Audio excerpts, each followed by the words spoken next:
जय भीम दोस्तों, स्वागत करते हैं एक बार फिर से आप सभी का एक नए वीडियो में। दोस्तों, अम्बेडकर के तीसरे गुरु और शूद्रों, महिलाओं और किसानों के लिए आजीवन संघर्ष करने वाले ज्योतिबा फुले ने देखा था सामाजिक लोकतंत्र का सपना। दोस्तों, आधुनिक भारत में शूद्रों, महिलाओं और किसानों के मुक्ति संघर्ष के पहले नायक ज्योतिराव फुले हैं, जिन्हें ज्योतिबा फुले के नाम से भी जाना जाता है। दोस्तों, डॉक्टर भीमराव अंबेडकर ने गौतम बुद्ध, कबीर और ज्योतिबा फुले को अपना तीसरा गुरु माना था। भारतीय इतिहास के एक महत्वपूर्ण व्यक्ति रहे डॉक्टर भीमराव अंबेडकर ने ज्योतिबा फुले से कई महत्वपूर्ण बातें सीखी, जिसका असर उनके जीवन और उनके द्वारा किए गए कार्यों में हमें देखने को मिल जाता है। दोस्तों, ज्योतिबा फुले महान समाज सुधारक होने के साथ साथ उन्होंने महिलाओं और दलितों के अधिकारों के लिए आजीवन लड़ाई लड़ी। दोस्तों, आज की इस वीडियो में हम देखेंगे कि डॉक्टर भीमराव अंबेडकर ने ज्योतिबा फुले से क्या सीखा और उनके विचारों ने भारतीय समाज को कैसे एक समतामूलक समाज बनाने का प्रयास किया।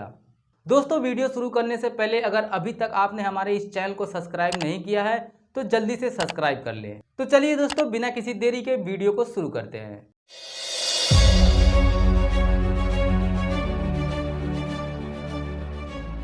दोस्तों, डॉक्टर भीमराव अंबेडकर अपनी किताब शूद्र कौन थे महात्मा फुले को समर्पित करते हुए लिखते हैं कि जिन्होंने हिंदू समाज के छोटी जातियों को उच्च वर्गों के प्रति उनकी गुलामी की भावना के संबंध में जागृत किया और उन्होंने सामाजिक लोकतंत्र की स्थापना को विदेशी शासन से मुक्ति पाने से अत्यधिक महत्वपूर्ण बताया। मैं उस आधुनिक भारत के महान शूद्र महात्मा फुले की स्मृति में सादर समर्पित हूँ। दोस्तों, ज्योतिबा फुले की किताब जाति भेद विवेकानुसार में लिखा है कि धर्म ग्रंथों में वर्णित विकृत जाति भेद ने हिंदुओं के दिमाग को सदियों से अपना गुलाम बनाए रखा है। उन्हें इस दिमागी गुलामी से आज़ादी दिलाने के अलावा कोई दूसरा महत्वपूर्ण काम नहीं हो सकता। दोस्तों, ज्योतिबा फुले की इन बातों से प्रेरित होकर डॉक्टर भीमराव अंबेडकर अपने चर्चित किताब जाति व्यवस्था का विनाश यानी एनिहिलेशन ऑफ कास्ट में महात्मा फुले के सिद्धांत को आगे बढ़ाते हुए जाति व्यवस्था के स्रोत धर्म ग्रंथों को नष्ट करने की बात करते हैं। दोस्तों, ज्योतिबा फुले का जन्म 11 अप्रैल 1827 को शूद्र वर्ण के माली जाति में महाराष्ट्र में हुआ था।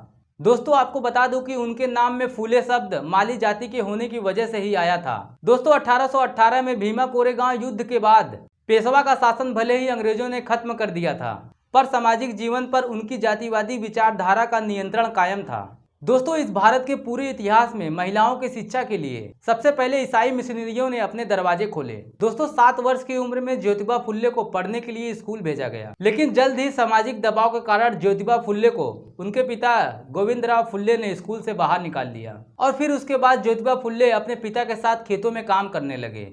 पर दोस्तों, ज्योतिबा फुले की जिज्ञासा और उनकी प्रतिभा से उस समय के उर्दू फारसी जानकार गफ्फार बेग और ईसाई धर्म प्रचारक लिजिट साहब उनसे बहुत प्रभावित थे।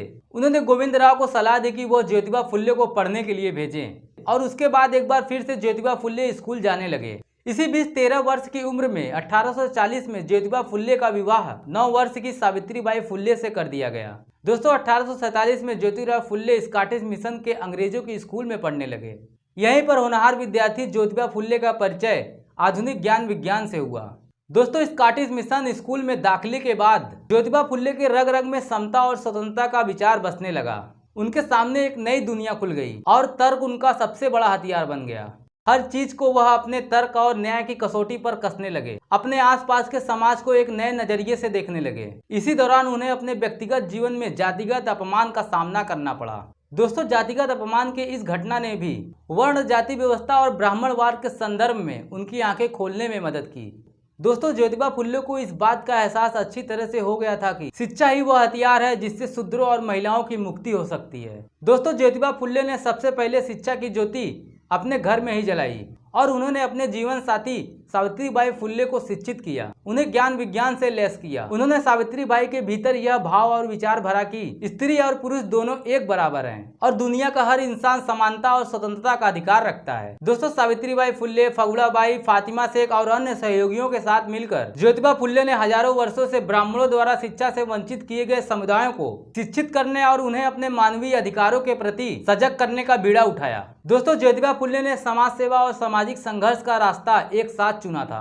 सबसे पहले उन्होंने हजारों वर्षों से वंचित लोगों के लिए शिक्षा का द्वार खोला, विधवाओं के लिए आश्रम भी बनवाया और विधवा पुनर्विवाह के लिए संघर्ष किया और अछूत लोगों के लिए पानी का हौज खोला। दोस्तों, ज्योतिबा फुले यह बात अच्छी तरह से समझ गए थे कि ब्राह्मणवाद का संपूर्ण नाश किए बिना अन्याय, समानता और गुलामी का अंत नहीं होने वाला है। इसके लिए उन्होंने 24 सितंबर 1873 को सत्यशोधक समाज की स्थापना की। दोस्तों, सत्यशोधक समाज का उद्देश्य पौराणिक मान्यताओं का विरोध करना, शूद्रों को जातिवादियों के मक्कारी के जाल से मुक्त करना, पुराणों द्वारा पोषित जन्मजात गुलामी से छुटकारा दिलाना था। इसके माध्यम से ज्योतिबा फुले ने ब्राह्मणवाद के विरुद्ध एक सांस्कृतिक क्रांति की शुरुआत की। दोस्तों, 1890 में ज्योतिबा फुले के देहांत के बाद सत्यशोधक समाज की अगुवाई की जिम्मेदारी सावित्रीबाई फुले ने उठाई। दोस्तों, भले ही 1890 में ज्योतिबा फुले हमें छोड़कर चले गए, लेकिन ज्योतिबा फुले ने सावित्रीबाई फुले के साथ मिलकर शूद्रों और महिलाओं के शोषण के खिलाफ जागरण की जो मशाल जलाई, आगे चल के फिर उस मशाल को सावित्रीबाई फुले ने जलाए रखा।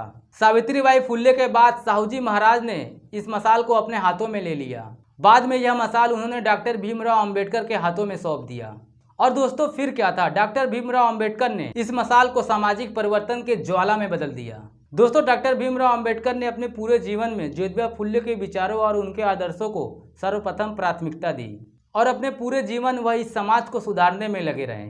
दोस्तों, अगर वीडियो पसंद आया हो तो वीडियो को लाइक, शेयर और कमेंट करना ना भूलें। मिलते हैं अगले वीडियो में, तब तक के लिए जय भीम, जय भारत।